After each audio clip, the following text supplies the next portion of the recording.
आज हम Hollywood movie knock at the cabin की कहानी का खुलासा करेंगे। तो चलिए ज़्यादा देरी न किए शुरू करते हैं आज की इस वीडियो को। इस मूवी के शुरुआत में दिखाया जाता है कि एक 7 साल की बच्ची वेन पेनिसिल्वेनिया के एक गांव में ग्रास हॉपर पकड़ रही है और वहाँ कहीं से एक अनजान व्यक्ति लियोनार्ड आता है और वेन से कहता है कि उन्हें उसकी और उसके पेरेंट्स की मदद चाहिए, क्योंकि वेन और उसके पेरेंट्स यानी कि उसके डैड्स को इस दुनिया को बचाने के लिए एक अहम फैसला लेना होगा। जी हाँ, वेन की पेरेंट्स एक गे कपल है। लियोनार्ड ये भी वेन से कहता है कि यहाँ पर उसके और 3 साथी भी आएंगे जिसके साथ वो काम करता है। वेन घबरा गई और उन बाकी 3 लोगों को हथियार के साथ आते हुए देखकर भागकर अपने केबिन में घुस गई और फिर वेन अपने डैड्स एरिक और एंड्रयू से कहती है कि बाहर 4 लोग अजीब हथियार के साथ उनके केबिन में घुसने के लिए खड़े हैं। पहले एरिक और एंड्रयू को वेन की बातें समझ नहीं आई, तो वो लोग खिड़की से बाहर झांक कर देखे कि वेन सच कह रही थी। फिर एरिक लियोनार्ड से बात करता है कि वो उनके क्या मदद कर सकता है, तो फिर लियोनार्ड उन्हें दरवाज़ा खोलने के लिए कहता है, नहीं तो उन्हें मजबूरन दरवाज़ा तोड़कर अंदर आना होगा। तो ये बात सुनकर एरिक लियोनार्ड को कहता है कि वो लोग यहाँ पर फैमिली वेकेशन मनाने के लिए आए हैं और उन्हें किसी से नहीं मिलना है। लियोनार्ड के इतने कहने के बाद भी जब एरिक और एंड्रयू ने दरवाज़ा नहीं खोला तो लियोनार्ड और उसके साथी खिड़की और दरवाज़ा तोड़कर अंदर आ गए। एंड्रयू पुलिस को कॉल करने की कोशिश की, लेकिन लियोनार्ड और उनके 3 साथियों ने टेलीफोन लाइन पहले ही काट दिए थे। और फिर लियोनार्ड के साथी रेडमॉन्ड पहले केबिन के अंदर घुसे और फिर एंड्रयू से उसका हाथापाई हुआ और फिर किचन की खिड़की से सैब्रिना घुसी और उससे एरिक की हाथापाई हुआ और एरिक को सर पर चोट लगी, तो सैब्रिना ने ही एरिक को बैंडेज किया। इसके बाद एड्राइन और लियोनार्डो भी केबिन के अंदर घुस गए और फिर उन सब ने मिलकर एरिक और एंड्रयू को चेयर से बांध कर रखा। इसके बाद वो सब बारी बारी अपना पहचान देने लगे। पहले सैब्रिना ने कहा कि वो एक नर्स है, फिर एड्रियाना ने कहा कि वो एक कुक है, फिर लियोनार्ड ने कहा कि वो एक स्कूल टीचर है और पार्ट टाइम बारटेंडर का भी काम करता है, और फिर आखिर में रेडमॉन्ड ने कहा कि वो एक गैस कंपनी में काम करता है और वो अपनी जवानी में गलत काम के लिए जेल भी जा चुका है। इसके बाद लियोनार्ड एरिक और एंड्रयू से कहता है कि उन सब को एक साथ विज़न आया है कि इस दुनिया में क़यामत आने वाला है। पहले भूकंप और सुनामी होगा, फिर प्लेग जैसे महामारी रोग फैलेंगे, फिर आसमान में से प्लेन गिरने लगेंगे और इस दुनिया में कोई भी इंसान नहीं बचेंगे सिवाय उनके। अगर वो अपने में से किसी एक की जान की कुर्बानी नहीं करते तो इस दुनिया में से पूरी इंसानियत का खात्मा हो जाएगा।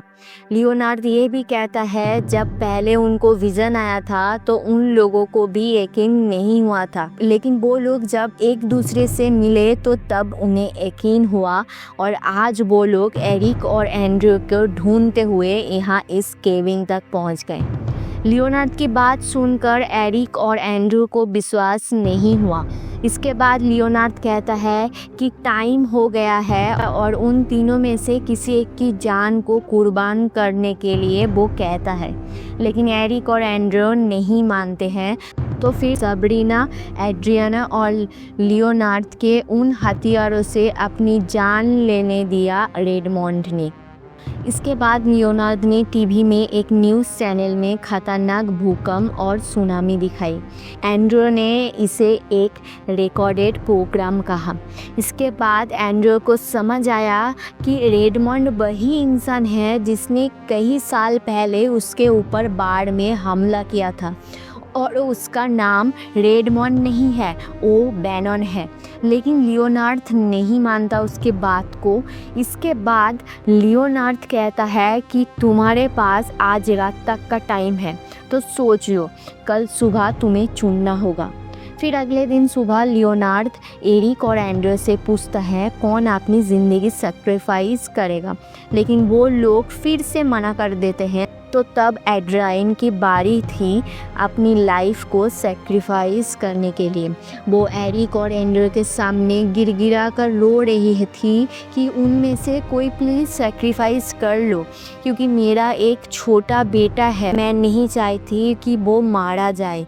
एरिक उनकी बातों में थोड़ा विश्वास करने लगा ही था कि एंड्रयू ने एरिक को इस बारे में सोचने के लिए मना कर देता है और कहता है कि उनकी फैमिली में से कोई भी सैक्रिफाइस नहीं करेगा। तो फिर क्या, एड्रियान को भी रेडमॉन्ड की तरह अपनी लाइफ को सैक्रिफाइस करना पड़ा, क्योंकि जब तक एरिक, एंड्रयू और वेन में से कोई एक अपनी ज़िंदगी अपनी मर्जी से सैक्रिफाइस नहीं करेगा, तब तक उन चारों को बारी बारी मरना पड़ेगा।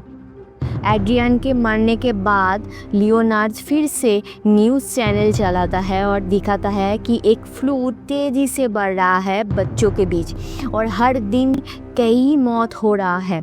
लेकिन तब भी एंड्रयू मानने वाला नहीं था उनके बात को। फिर एरिक के कहने पर वेन चीखने चिल्लाने लगती है और फिर लियोनार्ड और सैब्रीना का एरिक और एंड्रयू से ध्यान हटता है और वेन पर जाता है।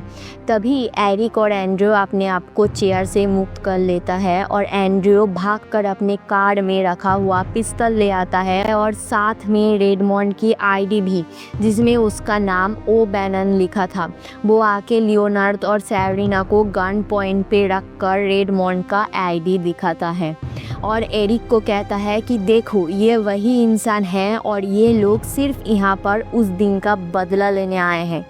इसके बाद सबरीना एंड्रयू के तरफ आगे बढ़ती है।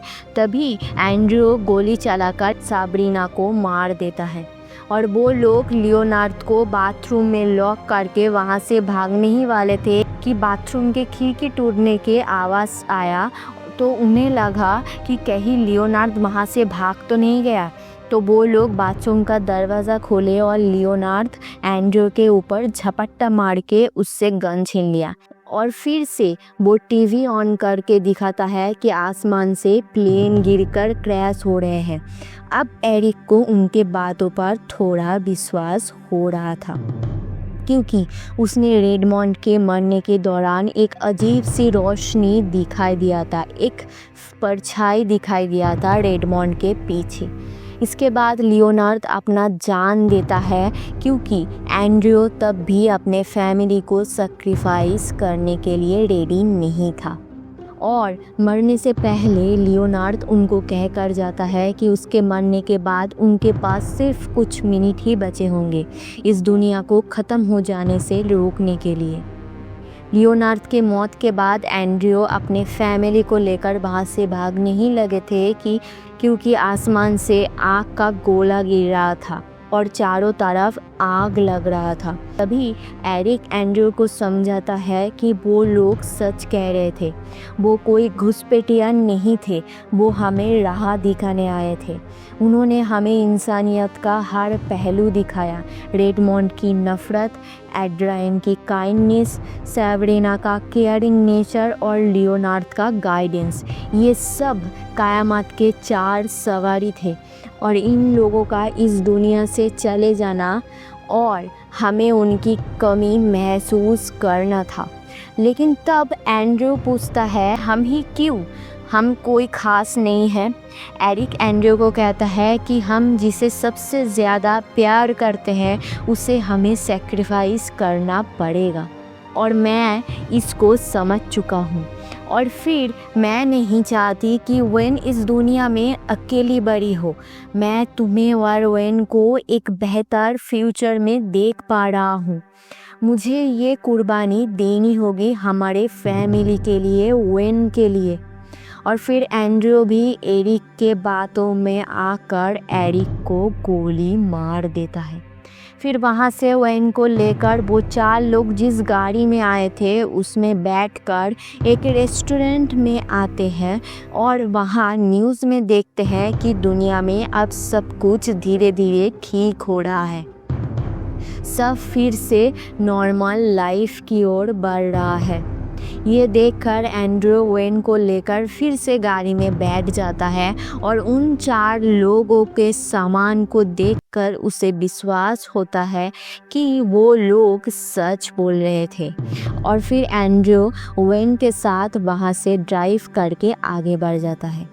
तो दोस्तों, ये थी कहानी knock at the cabin movie की। मिलते हैं नेक्स्ट वीडियो में, तब तक के लिए नमस्ते।